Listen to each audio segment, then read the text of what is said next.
Assalamualaikum, salam sejahtera dan selamat kembali semula ke channel Abang. Terima kasih sudi dengarkan semua cerita-cerita yang Abang sampaikan. Perasan tak kalau Abang setiap kali mulakan penceritaan, dia akan jadi macam pembaca berita. Sebabnya setiap kali mulakan YouTube, Abang akan rasa nervous. Walaupun dah 300 YouTube Abang buat video, tapi tetap juga akan rasa nervous. Jadi hari ini Abang sampaikan 3 lagi cerita yang disampaikan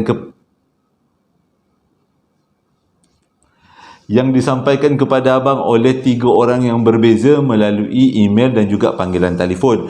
Moga-moga cerita kali ini dapatlah menghiburkan. Mesti ada yang tertanya-tanya kenapa abang tersenyap kan? Seolah-olah macam ada yang membisikkan pada telinga abang. Pelik. Itulah kalau ceritakan kisah-kisah geram, banyak benda-benda pelik yang berlaku yang abang alami. Tapi abang anggap tu sebahagian daripada, kita tak boleh larilah daripada dunia yang macam ni. Yang penting kita terima mereka, mereka terima kita. Saya tak kacau awak, awak tak kacau saya. Okey, jom dengan cerita yang pertama.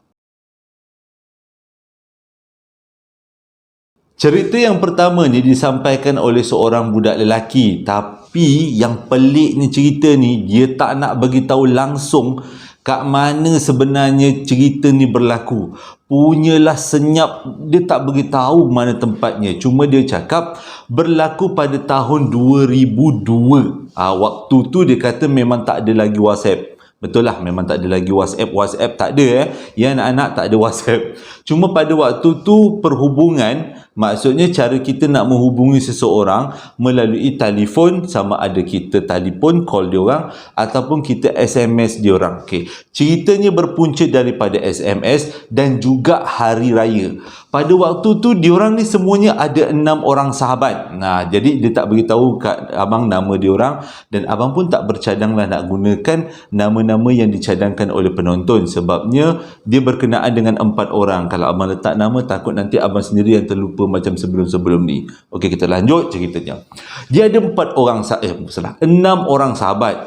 Diorang ni geng-geng naik motor. Jadi diorang ni berayalah daripada satu rumah ke satu rumah. Kena pula kali ni cerita raya. Memang kita masih lagi dalam bulan raya kan. Jadi diorang ni berenam ni, ada 3 motor, berayalah daripada satu rumah ke satu rumah. Tapi dia kata kebanyakan rumah yang dia pergi beraya tu adalah rumah budak-budak, bekas-bekas budak sekolah dia. Dan kebanyakannya adalah perempuan. Biasalah kalau 6 orang lelaki pergi beraya, pilih rumah perempuan sebab mana tahu satu hari nanti boleh berjodoh. Jadi itulah dia orang pergi beraya satu-satu. Bermula daripada pukul 12 tengah hari, beraya sampailah ke pukul 11 malam. Banyak gila rumah yang diraya. Tapi bersemangat semata-mata mana tahu ada yang tersangkut. Ceritanya bermula bila pukul 10 malam lah macam tu, diorang ni bercadang nak beraya dekat satu rumah budak perempuan ni. Dia kata budak perempuan ni antara budak perempuan yang paling baik lah dengan diorang. Dia pun tak jangka lah kalau budak-budak perempuan ni boleh jadi couple dengan diorang, sebab ni dah memang geng kamcing je. Walaupun budak perempuan ni bukan geng motor, tapi kamcing sangat dekat sekolah. Tahun 2002 waktu tu, lupa abang nak beritahu tahun 2002 waktu tu umur dia orang masih lagi 18 ke 19 tahun, geng-geng motor. Jadi dalam pukul 10 tu, waktu dia orang tengah beraya dekat satu lagi rumah kawan, salah seorang daripada 6 orang ni pergi mesej pada budak perempuan yang dia orang baik tu. Dia cakap macam ni, "Weh, aku nak beraya rumah kau." Dia kata, "Kau okey tak?" Terus saja budak perempuan tu jawab okey. Kalau pada waktu tu tak ada blue tick, jadi kita tak tahu yang mesej tu memang betul-betul sampai ataupun sampai menyinggah ke alam sebelah. Jadi bila dapatlah mesej daripada budak perempuan tu cakap okey, boleh beraya rumah dia. Dia orang pun set lah, okey, lepas kita habis beraya dekat sini, kita pergi rumah budak perempuan tu, dia kata. Tapi kedudukan rumah diorang sekarang, maksudnya kedudukan diorang sekarang agak jauh dengan rumah budak perempuan tu. Sebab budak perempuan tu yang dijangka nak pergi beraya ni, kedudukannya merentas daerah sebab budak perempuan tu dah berpindah ke daerah lain selepas dia pergi sambung belajar macam itulah. Selepas dia orang habis sekolah, budak perempuan tu pindahlah dekat daerah lain. Jadi daripada 6 orang yang nak pergi beraya ni, dia tinggal 4 orang. 2 orang lagi malas nak pergi beraya sebab dia orang kata kedudukan rumah budak perempuan tu memang jauh. Tapi disebabkan semangat kesetiakawanan, lebih kurang kesetiakawanan, lebih kurang kalau salah abang nanti betulkan. Ada setia kawan dia ni, jadi 4 orang ni gigih daripada rumah terakhir dia orang pergi beraya, naik motor berempat, maksudnya 2 orang 1 motor, pergi menuju ke daerah sebelah. Tapi dia tak beritahu ke abang negeri mana. Dia kata dia terlalu, entahlah, mungkin terlalu fobia tu. Sebab dia kata dia tak akan beritahu kat daerah mana. Abang pun tak jangka kalau cerita ni dia cedok daripada mana-mana Google, sebab jalan cerita dia ni memang abang tak pernah dengar lagi. Jadi diorang pun bergeraklah daripada pukul 10 sampailah dekat rumah budak perempuan tu lebih kurang pukul 11.30. Tapi disebabkan walaupun malam pada waktu tu kan, pergi rumah beraya, rumah anak dara malam, nampak macam tak berapa manis, tapi dah dapat lampu hijau daripada budak perempuan tu. Manis tak manis pun pergilah beraya juga walaupun 11.30 malam. Jadi sampailah dekat lokasi tu, rumahnya agak jauh ke dalam, sebab diorang pernah dengar budak perempuan ni bapaknya beli tanah dekat dalam kebun, jauh ke dalam kebun. Jadi rumah budak perempuan tu memang akan merentasi beberapa kebun kelapa sawit untuk sampai ke situ. Jadi jalan masuk ke rumah tu memang dah agak scary Mary, dia kata. Menakutkan sebab rumpun pula dah, pokok-pokok kelapa sawit merimbun. Tapi disebabkan semangat raya, jalan juga, masuklah juga ke dalam. Bila sampai dekat ke dalam tu, tengok rumah dia terang benderang, meriah. Ini yang pelik. Sebenarnya abang nak cakap, rumah tu bukan dia terang benderang tau. Dia orang perasan rumah tu tak ada lampu, tapi dia orang rasa macam terang. Abang pun nak macam mana nak explain pun abang tak pandai, tapi dia kata macam tu lah. Rumah tu memang dia nampak gelap, tak ada lampu. Dia kata bukan gelap, tak ada lampu, tapi cerah. Nampak macam meriah macam tu. Jadi dia pun bagi salam, Assalamualaikum, Assalamualaikum, Assalamualaikum dekat pintu depan. Tak ada pula yang menyahut. Jadi dia orang pun pergilah patah ke pintu tepi. Sebab rumah tu dia ada 2 bahagian. Satu bahagian depan, satu bahagian belakang. Bahagian belakang tu pun ada pintu juga di tepi. So dia orang pun pergilah ke tepi tu. Dia orang pun bagilah salam. Sebab keadaan dalam rumah katanya cerah. Tak ada cahaya tapi cerah. Pelik kan kalau abang tak tahulah kenapa pukau kot tu. Jadi dia bagi salam kat sebelah tu, 2-3 kali bagi salam. Akhirnya ada seorang makcik buka pintu. Jadi makcik tu cakap, oh ni datang beraya ke? Dia kata nak beraya. Rumah katakanlah budak perempuan tu, rumah Noh, dia kata. Masuk. Makcik cakap, masuk, minum, makan kuih, dia kata. Buat macam rumah biasa, dia kata. Jadi okeylah, dia orang pun masuklah dalam rumah. Dia kata rumah tu memang gelap, tapi dia orang rasa aman, ceria. Dia kata lampu tak ada, tapi dia kata macam cerah, dia kata. Jadi dia pun masuklah dalam rumah. Yelah budak-budak lelaki kan, waktu umur 18-17 tahun. Bila masuk dalam rumah macam tu, memang tak adalah malu sangat kan. Tak tahu. Dia tu kalau tak tahu malu, tapi macam gentleman.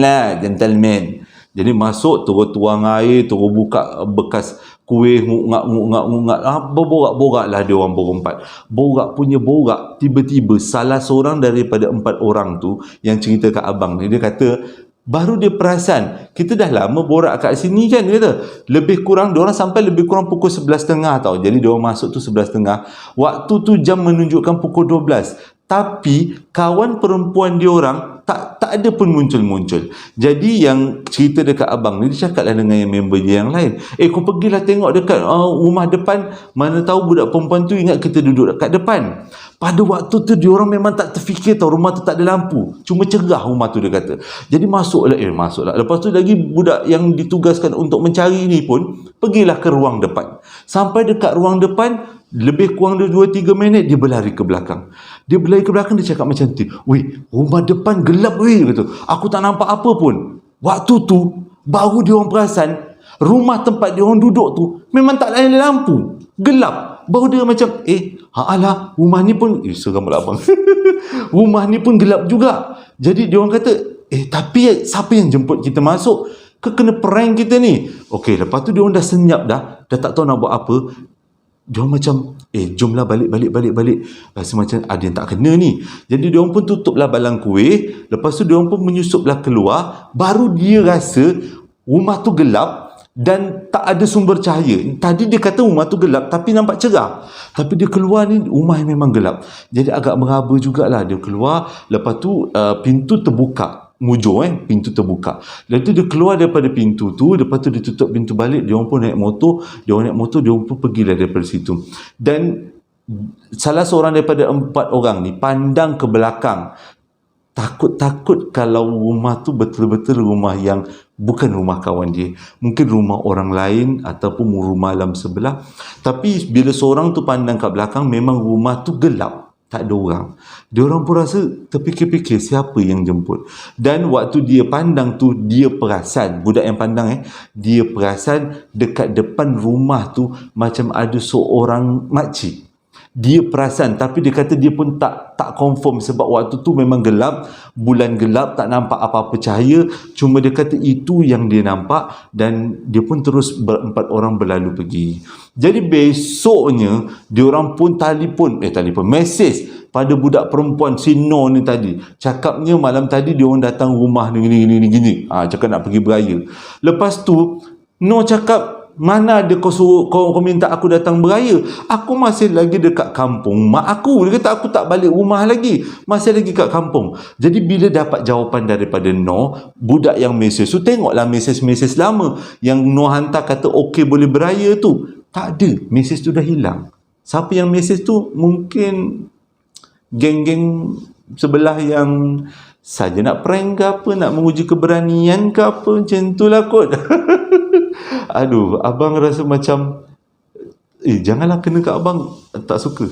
Abang tak suka macam ni. Abang tak suka macam ni. Tak tahulah kalau ada pengalaman korang yang kalian semua, abang tak nak sebut korang lah, takut sebab yang dengar video abang ni kadang-kadang berpangkat ayah, berpangkat pakcik dengan abang kan.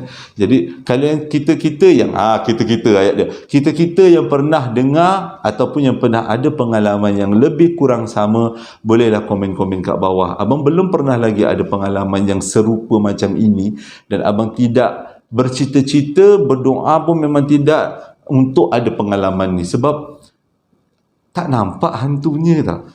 Cuma kalau kena macam tu seram lah. Okeylah, itu adalah cerita yang pertama berkenaan dengan raya.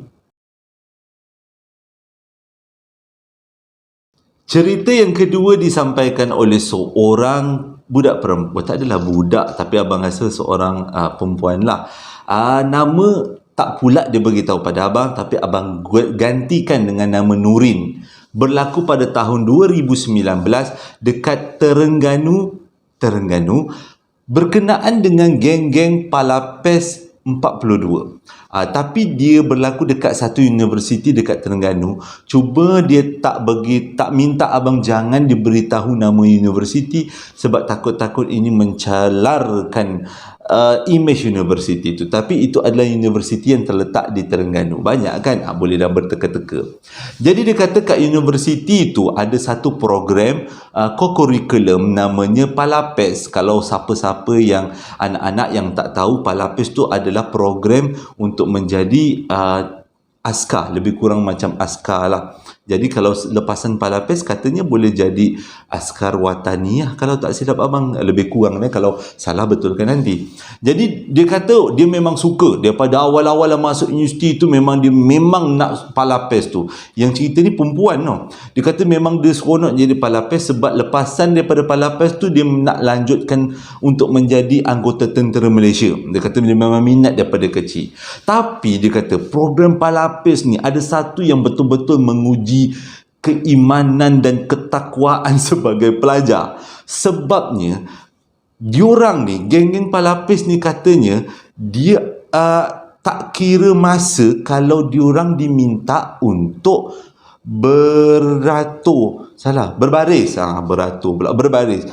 Itu yang diceritakan, kalau salah minta maaf Dia kata mengikut kata Nurin, itu yang dia rasa macam perit sikit lah dengan Pak Lapis tu. Kadang-kadang pukul 2 pagi dipanggilnya untuk berbaris, kadang-kadang pukul 1 pagi, kadang-kadang pukul 2 tengah hari untuk berbaris. Tapi kisah pada tahun 2019 ni, diorang dipanggil pada pukul 1 pagi tengah-tengah minggu exam. Mungkin dia kata, mengikut kata Nurin, mungkin diorang buat macam tu, pihak-pihak Pak Lapis buat macam tu sebabnya waktu kita tengah minggu peperiksaan, kebanyakan pelajar akan stres, akan sakit kepala, banyak benda nak ingat, banyak benda nak baca, terutama yang berkaitan dengan kepahaman-kepahaman subjek ni kan. Jadi mengikut kata Nurin, diorang pihak Pak Lapis panggil student-student ni, suruh beratur berbaris pukul 1 pagi adalah salah satu cara untuk meningkatkan kesegaran pelajar. Jadi kalau dah beratur pukul 1 pagi, tersedak lah, tercegat tengah-tengah malam, jadi kita punya badan rasa sehat lah kan. Jadi dikira macam butang reset titit, macam tu. Jadi dia kata pada 2019 ni, tiba-tiba pukul 1 tengah orang study nak exam ni, ngapal-ngapal, komander panggil suruh berbaris, 42 orang berbaris cantik. Dia kata waktu tu memang tak boleh lambat. Pak Lapis memang tak boleh lambat kalau keluar berbaris. Kalau lambat, macam-macam denda. Bukan seorang kena, 42 kena. Habis daripada ketua sampailah anak buah, anak buah. Semua memang kena denda. Jadi diorang ni turunlah secepatnya. Bila sampai dekat padang kawat ni, diorang pun ikutlah arahan-arahan komander. Jadi macam-macam lah. Berbaris kanan, berbaris kiri, depan, belakang, semata-mata untuk meningkatkan kesegaran pukul 1 pagi. Tapi dia kata dalam merungut-rungut tu, rupanya pada waktu tu terjadi satu kejadian yang aneh tapi menarik untuk diceritakan, walaupun agak pendek ceritanya. Ceritanya macam ni. Jadi tengah-tengah dia mau baris tu, sambil-sambil tu agaknya abang lah dia tak cerita macam tu. Dia kata tengah-tengah berbaris tu, tiba-tiba ada komander yang perasan student yang datang ni, pelatih yang datang ni, yang berbaris dekat depan dia ni, tak cukup 42, hanya ada 41. Jadi diorang diminta untuk mengira 1, 2, 3, 4, 5. Betul-betul apa yang komander tu cakap, hanya ada 41. Padahal sepatutnya semua pelatih-pelatih ada 42. Jadi beberapa orang pelatih diarahkan oleh komandan untuk cari. Tapi cari, lepas 5 minit tak jumpa juga budak yang hilang tu. Dia tak beritahu lah, Nurin tak beritahu dekat abang budak yang hilang tu namanya apa. Jadi cari tak ada. Jadi daripada hantar seorang, jadi hantar 2 orang. Lepas 2 orang pun cari tak jumpa. Hantar 3 orang, cari tak jumpa. Hantar 10 orang. Bila 10 orang tu akhirnya jumpa budak yang dikatakan hilang tu. Rupanya dia tengah duk terbaring dekat bawah pokok kelapa, hujung padang kawat. Memang hujung padang kawat, bawah pokok kelapa. Kawasan situ memang suram-suram sejuk, suam-suam sejuk. Jadi memang agak ngeri lah waktu berjumpa dengan budak tu. Tengah terbaring cantik, jadi siap berkeruh lagi tidur kat bawah tu. Jadi yang kawan-kawan ni kejut-kejut lah dia. Weh, bangun. Kau gimana? Lepas tu budak tu bangun, dia terkeruk, terpisat-pisat lah matanya, tergonyol-gonyol lah matanya. Bila dia gonyol mata, dia pun macam, aku buat apa kat sini? Kata, engkau tidur kat sini, dia kata. Engkau buat apa pula tidur dekat sini? Lepas tu kata, taklah, aku tengah berbaris tadi, apa pula aku tidur kat sini? Habis ni apa buktinya? Tengok memang cantik mamat tu tengah tidur. Jadi dia ni pun dipanggil oleh pihak komandan, nyatakan kenapa dia lari daripada barisan dan kenapa dia tidur bawah pokok kelapa di hujung padang kawat. Jadi dia beritahulah pada komander yang sebenarnya dia tak tidur, dia ikut. Sebab di awal pembarisan memang dia ada 42 orang cukup. Tapi waktu tengah-tengah pembarisan dia hilang. Tak tahulah bila masa dia hilang macam tu je. Jadi dia kata dia tak tahu. Cumanya dia kata waktu dia tengah berbaris, tiba-tiba ada seorang komander, dan komander tu adalah komander yang biasa dia jumpa, panggil dia. Dia kata, mungkinlah dia kata, oi sini. Abang tak tahulah macam mana komander panggil. Oi sini pula, itu macam panggil apa. Okey, panggil lah, dia kata. Dia panggil. Lepas tu, bila budak lelaki tu dah menghadap si komander ni, dia kata, awak kena ikut saya, kita pergi hujung padang. Itu je dia ingat. Lepas tu dia kata, dia pun berkawat lah sampailah dekat hujung padang. Bila dekat hujung padang, tiba-tiba dia kata dia lupa. Dia tak tahu apa yang terjadi. Rupanya waktu tu lah dia pengsan. Okey, lepas tu bila dengar komander-komander ni dengar cerita si budak lelaki ni, akhirnya malam tu perbarisan bersurai macam tu je, tanpa apa-apa cerita. Jadi bila besok paginya, diorang semua exam lah, Nurin pun exam lah. Jadi kecoh budak lelaki ni tidur dekat hujung padang bawah pokok kelapa. Heboh satu universiti. Jadi berceritalah ramai orang. Yang Nurin ni pula and the gang tanya dengan kakak-kakak, dengan abang senior, pernah tak terjadi perkara yang serupa? Lepas tu bila dah jadi macam ni, abang-abang senior, kakak-kakak senior buka pekong dia dah buka cerita lah. Buka cerita. Rupanya dia kata bukan budak lelaki tu aja. Batch diorang, batch senior diorang, batch super senior, agaknya batch abang juga pun adalah juga berlaku macam tu. Dia kata setiap kali batch untuk palapes mesti ada yang seorang budak akan pergi ikut komander tah mana-mana, lepas tu hilang. Ada dia kata hilang dalam belukar, ada tidur kat padang, ada tidur bawah barek, lebih kurang macam tu lah kan. Jadi dia kata itu antara pengalaman yang menarik. Cumanya selepas peristiwa tu diorang lebih berhati-hati waktu berkawat di waktu malam, sebabnya takut-takut kena panggil dengan alam sebelah, lepas tu tak boleh keluar, tak kenanya lepas tu. Jadi dia kata ini adalah pengalaman yang menarik untuk diceritakan. Menjadi seorang YouTuber yang menceritakan kisah-kisah seram, ada dua sebenarnya dia punya kesukaran dia. Yang pertama adalah kita setiap kali menceritakan kisah seram mesti selalunya akan mendapat pengalaman yang seram, walaupun tak serupa tapi diuji dengan pengalaman-pengalaman pelik macam tadi kan. Dan juga benda yang kedua adalah menyusun cerita. Kadang-kadang cerita yang abang dapat simple, dan bila dah simple, ayatnya lebih kepada straightforward punya ayat. Contohnya lah dia kata lalu saya jumpa kawan saya tidur bawah pokok kelapa titik. Itu je. Jadi sebagai pencerita, benda yang agak bukan sukar tapi agak mencabar adalah untuk menjadikan cerita tu tersampai, kita boleh rasa. Itu memang cabaran lah bagi abang. Memang mencabar. Bila baca teks, bila baca email ataupun WhatsApp yang orang bagi, Allah, tiba-tiba sesemua lah. Yang orang bagi, itu je lah yang abang rasa sangat memerlukan ketekunan. Macam mana nak jadikan cerita ni orang sampai.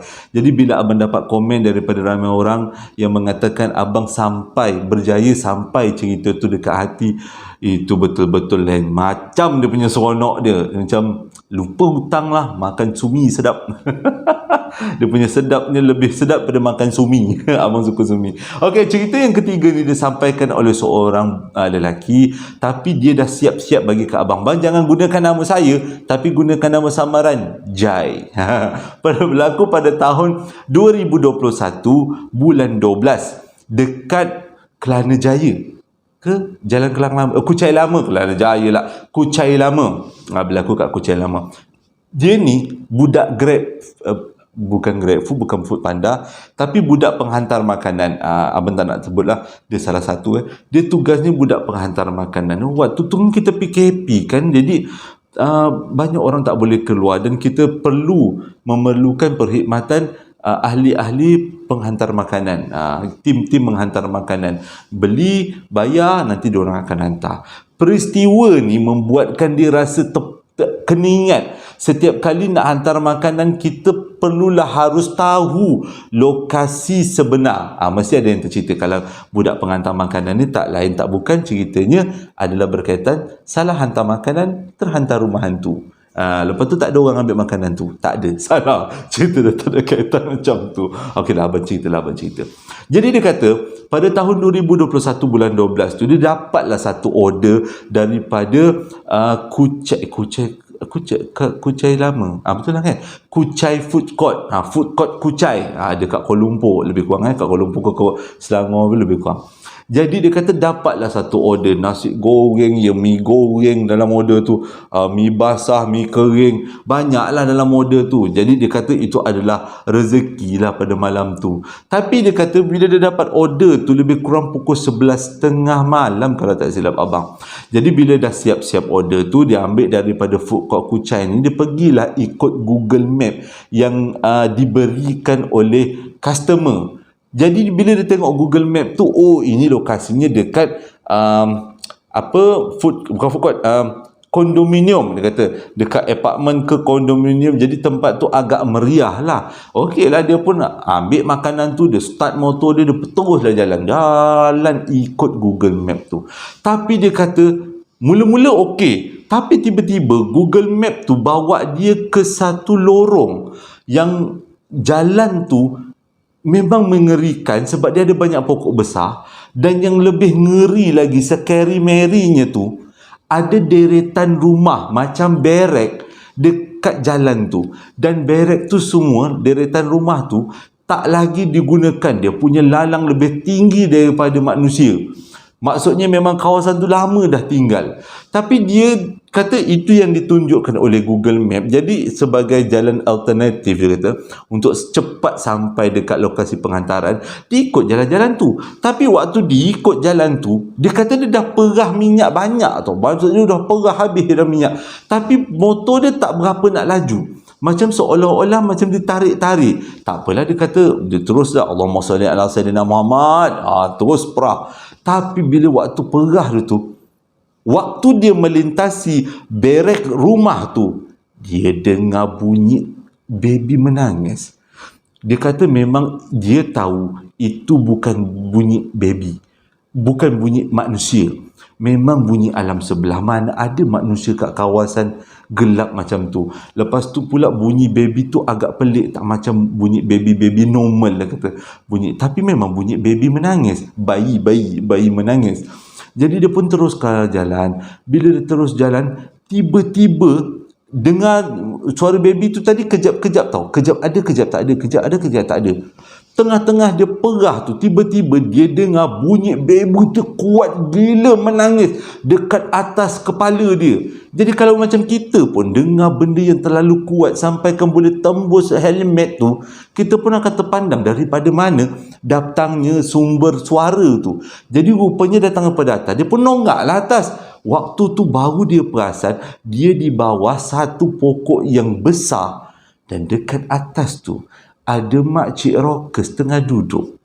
Tak nampak muka, dia kata, cuma nampak rambut dan baju dia. Standard, dia takkan pakai baju lain, hanya satu colour, baju warna putih. Rambut dia takkan rambut pendek gitu-gitu, potongnya tak ada. Oh gitu, merebang panjang. Dia kata dia nampak benda tu. Waktu tu memang dia tahu dia dah kena prank. Bila kita nampak benda tu, dia rasa macam agaknya benda tu nak berkenalan ke apa ke, nak dengki-dengki, agaknya lah lebih kurang minta dia jauh kalau abang.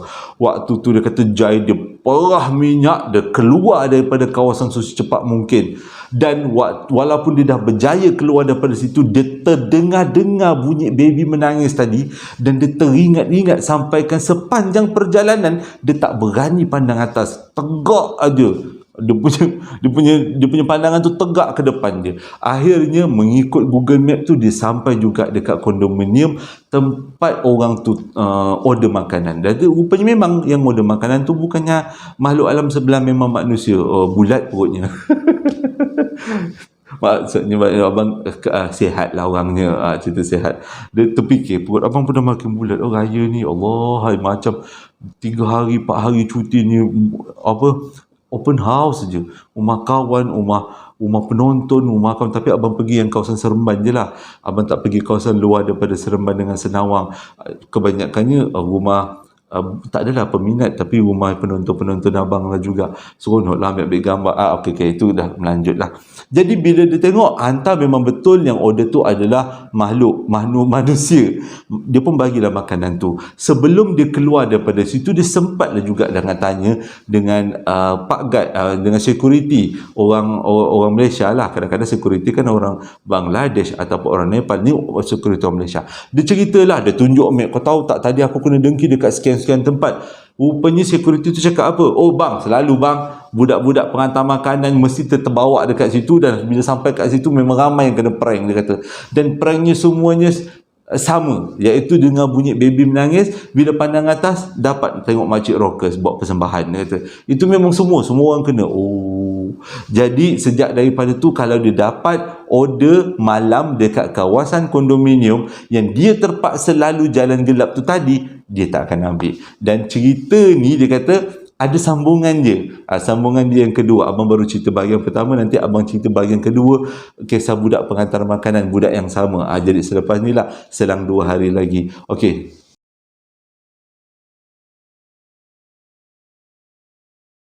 Terima kasih dah menonton video abang daripada mula sampai habis. Terima kasih juga yang dah membeli sambal abang yang abang start jual pada hari Sabtu hari tu. Dan terima kasih juga pada yang dah membeli t-shirt. Cumanya abang nak minta maaf sangat-sangat. Sebabnya ialah abang pun tak pernah berniaga online kan. Belum pernah. Inilah baru pengalaman pertama. Rupanya dekat China mengalami krisis. Jadi baju-baju t-shirt kosong yang abang dapat tu, yang sebelum dicop dengan nak dijadikan cerita tu, adalah berasal daripada China. Jadi pihak negara China, dia punya supplier kat sana, minta maaf kalau ada kelewatan penghantaran. Jadi abang dengan rendah hati minta maaf. Memang rendah lah pun abang ni. Jadi abang minta maaf sangat-sangat kalau terlambat hantar untuk batch t-shirt yang selepas hari raya. Minta maaf sangat-sangat sebab di luar jangkaan. Kalau kata kenapa abang tak check dulu, betul-betul abang tak tahu. Sebab yalah, orang pun pada pertama kali berniaga kan, tak dapat nak agak. Sebenarnya ada risiko juga terjadi macam ni. Tapi cumanya dah sampai tak banyak, sikit. The best ni tak banyak. Selalunya kalau kita ambil 500, agaknya kilang tu ambil 500, 1000 sampai 500,000. Tapi kali ni sampainya dalam bilangan yang sedikit-sedikit. Abang minta maaf sangat-sangat sebab adik abang ada nyatakan tentang ni. Terima kasih dah menonton video abang daripada mula sampai habis. Abang harap cerita kali ini dapat menghiburkan, dapat pengajaran pula. Dan pengajaran yang paling besar adalah daripada cerita yang pertama, iaitu kalau nak pergi beraya, kalau dah rasa rumah tu suram, gelap-gelap, tak payah masuk. Kalau dia tengok kita dah deal dengan kawan kan, tapi kawan tu tak keluar menyambut kita, yang nyambut mak kepada kawan tu, jangan masuk. Sebab yang kita buat perjanjian tu dengan kawan kita yang nak pergi beraya. Itu je lah. Abang memang berharap lah, doa-doa lah, tak adalah terkena macam tu. Hingga berjumpa lagi dalam posting abang yang akan datang. Assalamualaikum warahmatullahi wabarakatuh dan selamat Hari Raya.